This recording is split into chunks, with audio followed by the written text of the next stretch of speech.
คุณอยู่กับ Digital Break Time Podcast สวัสดีครับอยู่กับ Digital Break Time Podcast ครับกับแบงค์ธนาคารเลิศสุดวิชัยครับ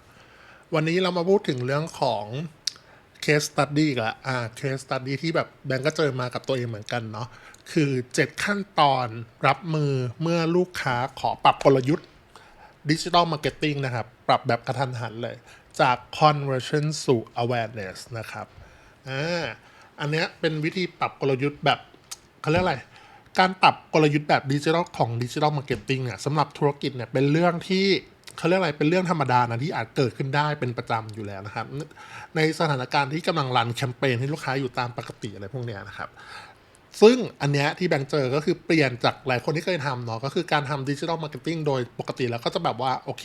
เปลี่ยนฟันแนลระดับหนึ่งฟันแนลของส่วนใหญ่ที่แบงค์ทำมักจะเป็น conversion เป็นหลักที่เราทำแม้กระทั่งคอนเทนต์อะไรพวกเนี้ยแต่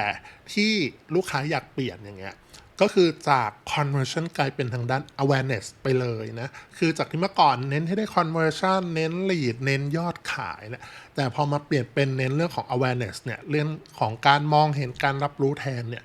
ในฐานะแบบคนทำพวกนักการตลาดอะไรอย่างเงี้ยครับอย่างแบงก์เองเลยว่าเฮ้ยเมื่อแบบเขาเรียกว่าลมเปลี่ยนทิศเนาะคนที่เขาเรียกควบคุมเรือคุมหางเสืออะไรอย่างเงี้ยครับจะตั้งเรือใบไปทางไหนจะหันหางเสือไปยังไงให้ตอบโจทย์กับธุรกิจที่ไม่เหมือนเดิมเนาะอันนี้ต้องบอกอีกทีหนึ่งว่าเป็นเหตุการณ์ case study ของทางแบงก์เองทาง Digital Break Time เอง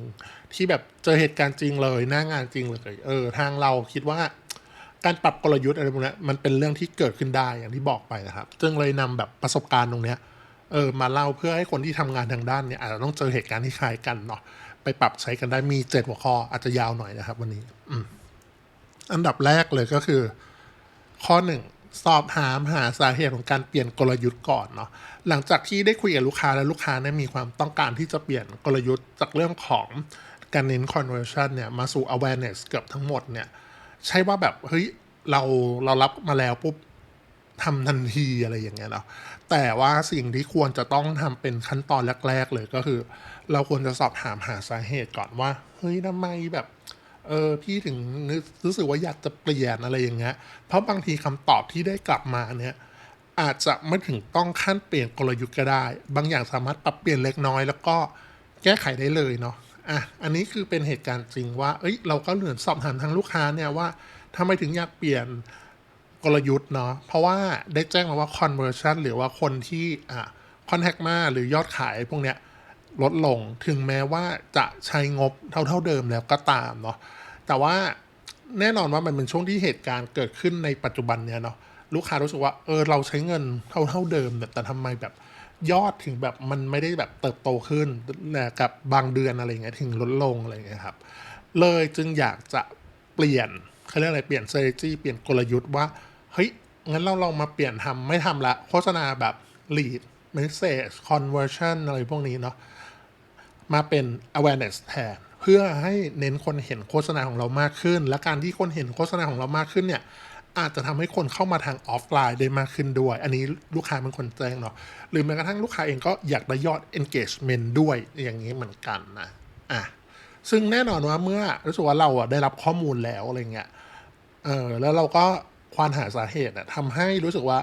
เราก็เลยแบบอย่างที่บอกก็คือเราก็สอบถามทางลูกค้าไปใช่ไหมเราก็เสนอเรื่องการปรับเปลี่ยนในเบื้องต้นไปบ้างเนาะแต่คงไม่ได้แบบว่าให้พลิกกลยุทธ์ขนาดนี้เพื่อให้ตอบโจทย์ในสิ่งที่ลูกค้าต้องการเนาะแน่นอนอย่างที่แบงค์เจอหรือของคนอื่นเจอเนี่ยสาเหตุของแต่ละคนแต่ละเคสของแต่ละลูกค้าเนี่ยอาจจะไม่เหมือนกันนะแต่การสอบถามสาเหตุอะไรพวกเนี้ยทำให้เรามองหาปัญหาที่แท้จริงได้ว่าลูกค้าต้องการอะไรเนาะจริงๆคือพอเจอ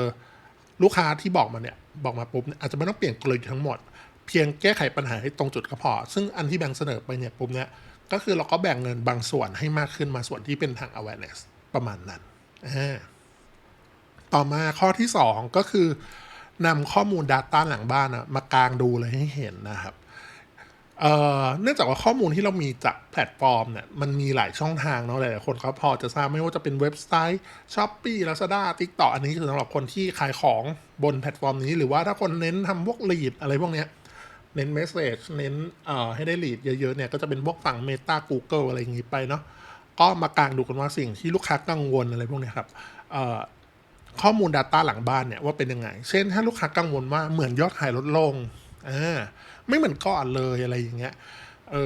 เรามีหน้าที่ต้องจัดเรียงข้อมูลของยอดขายแต่ละแพลตฟอร์มเนาะว่าใช้เงินไปที่เท่าไหร่ GMV ยอดขายเป็นอย่างไรค่าโฆษณา ROAS เท่าไหร่ในแต่ละแพลตฟอร์มเลยคัดเลือกมาเฉพาะ Metrics ที่ลูกค้ากังวลก่อนแยกมาให้ชัดถ้าจะให้ดีเทียบ year on year เลยเพราะว่าเราจะมองว่าเฮ้ยมันคือเดือนเนี้ยเดือนเนี้ยของปีนี้เนาะกับเดือนเดียวกันแต่ว่าเป็นปีก่อนหน้าเนี่ยเพราะว่าเมื่อมันเป็นเดือนเดียวกันปุ๊บสถานการณ์จะใกล้เคียงกันใช่ไหมใกล้เคียงแล้วกันแล้วใช้เงินถ้าเราดูว่ามันเท่ากันหรือเปล่าแล้ว ROAS เป็นไงดีขึ้นหรือเปล่ามันจริงหรือเปล่าหรือว่ามันแค่ตกของเดือนนี้เดือนเดียวหรือมันเป็นซ้ำๆของเดือนนี้อยู่แล้วเช่นเดือนเมษายนอันนี้ไม่รู้นะแล้วแต่แบรนด์อะไรเงี้ยยอดขายของบางแบรนด์เมษายนอาจจะตกอะไรเงี้ยทุกๆปีอะไรเงี้ยเห็นว่าเทรนด์ยอดขายในแต่ละช่วงของแต่ละปีนะในแต่ละเดือนเป็นอย่างไรเนาะตรงนี้แต่ว่าถ้าเป็นพาร์ทของฝั่งที่เป็นเน้น lead เนาะหรือเน้น message ก็มากลางเลยอย่างที่บอกก็คือมาดูว่า cost per lead เป็นยังไง cost per message เท่าไหร่อัตราการได้ lead เปลี่ยนจากคนที่ส่ง message เข้ามาให้ได้ lead เป็นกี่เปอร์เซ็นต์อะไรอย่างเงี้ยเทียบเยียร์เหมือนกันก็จะดีเหมือนกันพอเราเห็นตัวเลขแล้วเนี่ยเราก็อาจจะอธิบายได้ว่าเฮ้ยทำไมยอดขายลดลงมันลดลงจากแพลตฟอร์มไหนเป็นหลักเนาะแล้วแพลตฟอร์มไหนที่ยังทำยอดขายได้ดีอยู่เราก็แน่นอนว่าต้องเสนอว่าอาจจะลงงบประมาณไปยังแพลตฟอร์มที่ได้ ROAS เขาเรียกอะไรลงงบแพลตฟอร์ม ROAS ต่ำเนี่ยเยอะเกินไปใช่ไหมมันทำให้ GMV ภาพรวมมันเลยลดมันดึงออกมามันดึงค่าเฉลี่ยดึงมีนออกมาได้วิธีแก้เราก็ reallocate ยอดงบเนี่ยไปยังแพลตฟอร์มที่ทำ ROAS ได้ดีกว่าหรือว่าถ้ายอดขายเนี่ยมันตกในช่วงเวลานี้ของทุกปีอยู่แล้วใช่ไหมว่ามันเหมือนแบบมันเป็นซีซันนอลของสินค้าประเภทนี้เลยเนี่ยแต่เมื่อเทียบกับช่วงเวลาเดียวกันของปีที่แล้วเนี่ยกลับกันเพราะว่าเฮ้ยช่วงนี้อาจจะดีกว่าเมื่อปีที่แล้วอีกแต่ยอดอาจจะไม่ได้แบบเป็นที่น่าพึงพอใจมากนักก็เท่านั้นเองเนาะหรือว่าถ้าเป็นคนที่ทำเกี่ยวกับโฆษณาพวกลีดอะไรเงี้ยพอรู้สึกว่ามันไม่ performing อะไรเงี้ยต้องมาดูว่าเฮ้ยอัตราการคอนเวิร์ตเนี่ยเป็นยังไงดีไหมอัตราเขาเรียกอะไรเปอร์เซ็นต์เนี่ยมันลดลงหรือเพิ่มขึ้นยังไงเฮ้ยถ้ามันลดลงเราจะทำยังไงได้ที่จะให้รู้สึกว่าเฮ้ยได้อัตราการคอนเวิร์ตให้เป็นลีดเนี่ยเยอะขึ้นเพื่อที่ให้เซลล์เนี่ยไปคุยอะไรอย่างเงี้ยเราก็มานั่งดูภาพรวมเหมือนกันแล้วก็ดูว่าเฮ้ยคนคอนแทคมากี่คนส่งเมสเซจมากี่คนมาเทียบกับปีที่แล้วอย่างเงี้ยมันก็ต้องดูเหมือนกันเนาะซึ่งพอเรามี Data อยู่ในมือปุ๊บเนี่ยทำให้การตัดสินใจเนี่ยมันเป็นไปอย่างเขาเรียกอะไรเป็นใช้อย่างเป็นเหตุเป็นผลมากขึ้นนะครับไม่ได้ใช้อารมณ์เนาะมันก็เรามีเข็มทิศอยู่ในมือว่าเราเดินมาถูกทางแล้วหรือยังเนี่ยก่อนที่จะตัดสินใจเปลี่ยนกลยุทธ์ดิจิตอลมาร์เก็ตติ้งเนาะเมื่อกี้คือเราพูดถึงเรื่อง Data ไปแหละต่อมาข้อ3ก็คือเมื่อเราได้ Data มาแล้วต้องฉายข้อมูลให้รอบด้านนะแล้วก็พูดถึงเรื่องของข้อดีข้อเสียก่อนที่จะเปลี่ยนกลยุทธ์ของ Digital Marketing นะอันเนี้ยเมื่อลูกค้าแบบคิดว่าเคาะแล้วตัดสินใจแล้วว่าจะเปลี่ยนกลยุทธ์ Digital Marketing จาก Conversion สู่ Awareness เนี่ยสิ่งที่ต้องทำเลยก็คือต้องแจ้งทั้งข้อดีข้อเสียที่จะตามมาที่อาจจะพบเจอได้นะครับหลังจากที่เราเลือกเส้นทางนี้เนี่ยแน่นอนว่าข้อดีที่เราจะเจอเนี่ยพวก top of funnel ก็คือช่วงบนเนี่ยปกติเราถ้าคนทำยิง conversion มาตลอดจะรู้ว่าคนอาจจะยังไม่ได้รู้จักแบรนด์มากนะถ้าเป็นแบรนด์ที่แบบโหไม่ได้เป็น global หรือแบรนด์ที่แบบดังอยู่แล้วอะไรอย่างเงี้ยพอเป็น top of funnel ปุ๊บเราเรียกอะไรจะมีคนใหม่ๆที่รู้จักแบรนด์เราเยอะขึ้นเนาะเข้าถึงได้มากขึ้นยอด engagement ต่างๆไม่ว่าจะเป็นยอดวิวยอดไลค์ยอดคอมเมนต์หรือแชร์เนี่ยจะเยอะขึ้นแบบเห็นได้ชัดแบบชัดเจนมากๆแต่ละวิดีโอเนี่ยมียอดวิวเพิ่มขึ้นอย่างน่าอัศจรรย์เรียกว่าน่าอัศจรรย์นะการเข้าถึงเนี่ยพวก CPM เนี่ยหรือ CPV เนี่ยลดลงยิ่งลดลง CPM CPV ยิ่งลดลงแสดงว่ากระจายโชว์บ่อยขึ้นเนาะคนวิวบ่อยขึ้นอะไรเงี้ยเข้าถึงคนมากขึ้นเนาะถึงแม้ว่าจะใช้เงินเท่าเดิมก็ตามนะครับแต่ว่าข้อเสียมันก็มีเหมือนกันถ้าเราทำแคมเปญ conversion น้อยหรือว่าแทบจะไม่ทำเลยเงี้ยไม่ว่าจะเป็นยอดขายยอดคนติดต่อหรือแม้กระทั่งการส่งข้อความมาเนี่ยจะลดลงอย่างมีนัยสำคัญนะครับอันนี้คือถ้าคนแบบตัดทิ้งออกไปเลยไปทำ awareness อย่างเดียวอะไรอย่างเงี้ยครับ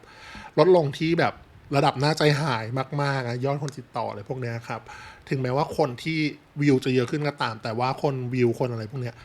ไม่ได้แปลว่าจะมาคอนแทคหรือจะมาซื้อสินค้านะมันก็ต้องคุยกันส่วนพวก CPA หรือ cost per lead cost per conversion อะไรพวกเนี้ยครับจะสูงขึ้นอย่างหลายเท่าตัวใช้คำว่าหลายเท่านะครับแล้วก็การวัดด้วย metric อะไรพวกเนี้ยครับก็จะหมดความสำคัญลงไปเนาะพอเราทำ awareness ปุ๊บเดี๋ยว KPI มันจะเปลี่ยนเดี๋ยวจะมีข้ออื่นบอกตรงนี้เนาะต่อมาข้อที่4นะครับก็คือเมื่อกลยุทธ์ดิจิทัลมาร์เก็ตติ้งเปลี่ยนเนี่ยพวกแอดครีเอทีฟก็จะต้องเปลี่ยนตามเหมือนกันนะครับจากที่เมื่อก่อนกลยุทธ์แบบที่เน้น conversion เป็นหลักเนี่ยรูปแบบครีเอทีฟเนาะหลายๆคนทำมาคิดว่าคล้ายๆกันคือเน้นการขายแบบตรงๆขายแบบตรงๆก็คือเน้นขายไว้ก่อนใส่ราคาตัวใหญ่ๆบอกโปรโมชั่นแบบตะโกนถูกปะเพราะว่าพวกเนี้ยคนมักจะตัดสินใจซื้อด้วยกันแบบว่าเราให้อะไรเรา provide อะไรให้กับลูกค้าเราช่วยลูกค้าเรื่องอะไรแล้วกันบอกราคามีโปรโมชั่นเนาะทำให้ลูกค้าที่สนใจเนี่ยกดสั่งซื้อหรือทักแชทเพื่อให้ได้ลีดอะไรก็ว่ากันไปนะครับแต่พอเราเปลี่ยนเขาเรียกอะไรเปลี่ยนกลยุทธ์เป็นเน้น awareness เน้นการกระจายเยอะๆรูปแบบ creative มันจะเปลี่ยนไปชัดเจนนะครับก็คือเราอาจจะต้องเน้นเรื่องของความสนุกสนาน entertainment ให้มากขึ้นอะไรอย่างเงี้ยครับหรือคอนเทนต์ที่เป็นเกาะกระแสเนาะหรือเกาะเทรนด์ส่วนใหญ่ในขณะนั้นรวมถึงการใช้พวก emotional marketing เพื่อให้ได้แบบเข้าถึงคนกลุ่มคนใหม่ๆยิ่งผสมผสานกับการยิงแอดเข้าไปด้วยอะไรพวกเนี้ยครับผลลัพธ์ก็จะดียิ่งขึ้นนะพวก engage ได้ engagement มากขึ้นแล้วก็วิวเยอะขึ้นเพราะว่าคนจะมีปฏิสัมพันธ์กับคอนเทนต์แบบเนี้ยมากกว่าคอนเทนต์ที่แบบขายตรงๆขายตรงๆอะไรพวกนี้ดังนั้นการปรับ creative โดยใช้ storytelling ที่มากขึ้นเนี่ยเพื่อที่จะได้ branding ไปในตัว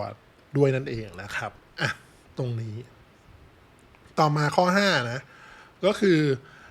ให้การเปลี่ยนผ่านเป็นแบบนุ่มนวลแล้วกันด้วยเทคนิคใช้ soft launch เนาะไม่กระชากกราฟเท่าไหร่เมื่อเราต้องเปลี่ยนกลยุทธ์เนี่ยแบบจริงจังแล้วนะแต่ยังกลัวว่าผลลัพธ์ที่เกิดขึ้นแล้วอาจจะไม่เหมือนเดิมอะไรพวกเนี้ยครับการเปลี่ยนแบบระดับ 100% เนี่ยอันนี้ผมบอกก่อนว่าน่ากลัวนะเปลี่ยนจาก conversion เป็น awareness ระดับ 100% เนี่ยแต่ว่าอันนี้เราก็จะมีแบบ soft launch แบบค่อยเป็นค่อยไปเนาะมีแบบ2แบบที่แบงค์ลองดูแล้วกันแบบใหญ่ๆแบบแรกเลยก็คือโยกงบไปฝั่งแคมเปญ awareness ให้มากกว่า conversion เนาะเพื่อยังให้ได้รักษายอด lead แล้วก็ยอดขายบ้างลูกค้าอาจจะต้องเรียกอะไรต้องการ awareness เป็นส่วนใหญ่ก็จริงนะครับวิธีนี้ก็ยังสามารถมาปรับใช้งานได้เหมือนกันเพียงว่าเราต้องปรับบัดเจ็ตงบประมาณเนี่ยในส่วนที่เพิ่มสัดส่วนของ awareness ให้อยู่ในระดับสูงกว่าส่วนที่เป็น conversion นะครับอาจจะเป็น70-30 หรือ80-20 ก็ได้คือเมื่อก่อนเราอาจจะเน้นแบบconversion เยอะนะอันนี้เราพอลูกค้าอยากได้แบบนี้ปุ๊บเราต้องจัดให้ awareness มันเยอะขึ้นนะครับเนื่องจากว่าเมื่อเราเทงบไปยังฝั่ง awareness ค่อนข้างมากเนี่ยมันจะตอบโจทย์ลูกค้าทันทีเนาะมันว่าเราเปลี่ยนกลยุทธ์ไปเรียบร้อยแล้วเนี่ยทำให้ยอดไลค์คอมเมนต์แชร์เนี่ยการพูดถึงอะไรพวกนี้ก็จะเยอะขึ้นเลยพวกนี้ครับแล้วก็แต่ว่าเรายังคงเหลือไว้เหมือนกันฝั่งที่ conversion เล็กน้อยเพื่อให้ได้ยอดขายหรือยอด lead บ้างนั่นเองเนาะยังเผื่อไว้สำหรับนิดนึงตรงนี้นะครับหรือว่าแบบที่2ก็คือให้แบ่งเครื่องมือตามแบบ Meta Ads TikTok Ads เนี่ยเทลงพวก awareness ค่อนข้างมากนะส่วน Google Ads Search อะไรพวกนี้อาจจะเป็นงบของ conversion ไปเป็นการแบ่งสัดส่วนที่ทางฝั่งเครื่องมืออะไรเงี้ยครับเครื่องมือที่ทำ awareness ได้ดีมากๆเนี่ยไม่ว่าจะเป็นฝั่ง Meta ฝั่ง TikTok เนาะหรือแม้กระทั่ง Google Ads ที่เป็น YouTube อะไรพวกนี้ครับเราสามารถแบ่ง budget awareness เนี่ยให้จำนวนมากได้เลยนะครับโดยสัดส่วนอาจจะอยู่ที่ 70-90% เลยก็เป็นไปได้อันนี้ก็แล้วแต่กลยุทธ์แล้วแต่คนนะครับแล้วก็ส่วนที่เป็น Google Ads Search เนี่ยแน่นอนว่าการทำ Search เนี่ยมันไม่ได้ awareness อยู่แล้วถูกไหมมัน CPM มันจะแพงมากอยู่แล้วก็ Search เนี่ยจะเน้นเรื่องของการใช้งบประมาณที่สัดส่วนที่ไม่ได้เยอะอยู่แล้วโดยปกติเนาะเพื่อให้ได้แบบได้ conversion มาบ้างก็ได้เพราะคนที่ค้นหาเนี่ยมักจะอยู่ในขั้นตอนที่กำลังเปรียบเทียบหรือตัดสินใจละกำลังเลือกสินค้าหรือบริการอยู่นั่นเองนะครับต่อมาข้อที่6ต่อมาเมื่อกี้ที่ค้างกันไว้ก็คือเราตั้งเข็มทิศใหม่ในการวัดผลใหม่นะครับใช้ KPI ที่เหมาะสมกับ awareness นะครับเมื่อเป้าหมายเปลี่ยนไม้บรรทัดในการวัดใหม่เนี่ยก็เปลี่ยนด้วยเครื่องมือในการวัดที่ว่านั่นก็คือ KPI นั่นเองนะครับจากที่เมื่อก่อนเราทำพวก conversion เป็นหลักเนาะ metrics โดยปกติแล้วหลายๆคนก็พอจะทราบก็เป็น lead เป็น CPA conversion rate เป็น GMV เป็น ROAS แล้วแต่เลยว่าธุรกิจนั้นเน้น lead เน้นขายของอะไรนี้ว่านไปเนาะแต่เมื่อ KPI มันเปลี่ยนปุ๊บเนี่ยพวกนี้จะกลายเป็น KPI ระดับรองแหละที่เราพูดกันมามันจะกลายเป็น KPI ที่ไม่ได้ดูเป็นหลักแหละKPI ใหม่สำหรับ awareness จะเริ่มจากพวก impression คนพอทราบนะ impression CPM reach cost per 1,000 reach เนาะ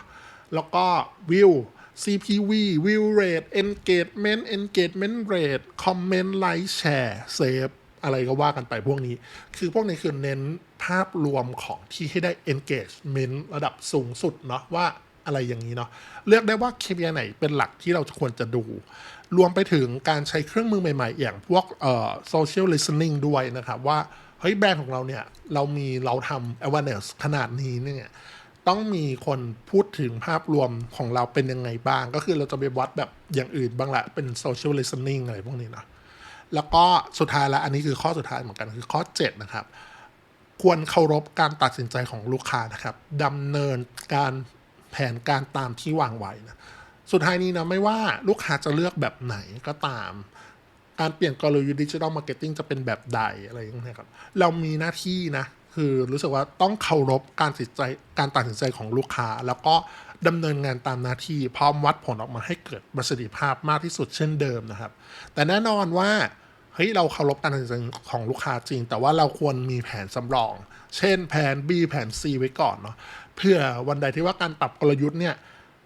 ปรับไปแล้วมันอาจจะไม่เวิร์กก็ได้ถ้ามันไม่เวิร์กเราสามารถหยิบแผน B แผน C มาใช้ได้เลยนะครับคือพูดง่ายคือพอเรามีแผน B แผน C แล้วมันกลายเป็นว่าเราก็อุ่นใจเนาะสามารถหยิบแผน B แผน C มาใช้ได้เลยถ้ารู้สึกว่าแผนการที่มันเปลี่ยนกลยุทธ์เนี่ยแล้วมันไม่เวิร์กทำไงอันนี้เราก็พอเรามีแผน B แผน C ปุ๊บมันก็จะง่ายขึ้นนะฮะโอเคทั้งหมดเนี้ยครับเรียกว่าเป็นประสบการณ์จริงละกันที่ทางแบงค์ได้เจอมันเนาะแล้วก็ทาง Digital Break Time เนี่ยรู้สึกว่าตกผลึกขึ้นมาเลยเนาะแล้วก็รู้สึกว่ามาเล่าเป็นไกด์เป็นแนวทางละกันสำหรับคนที่ทำงานทางด้านสายนี้เนี่ยสายงานนี้นะครับสามารถนำไปปรับใช้ได้ตามต้องการเนาะโอเคสำหรับวันนี้ครับเท่านี้ก่อนครับอย่าลืมกดไลค์กดติดตามกด Subscribe ให้กับ Digital Break Time Podcast ครับสวัสดีครับ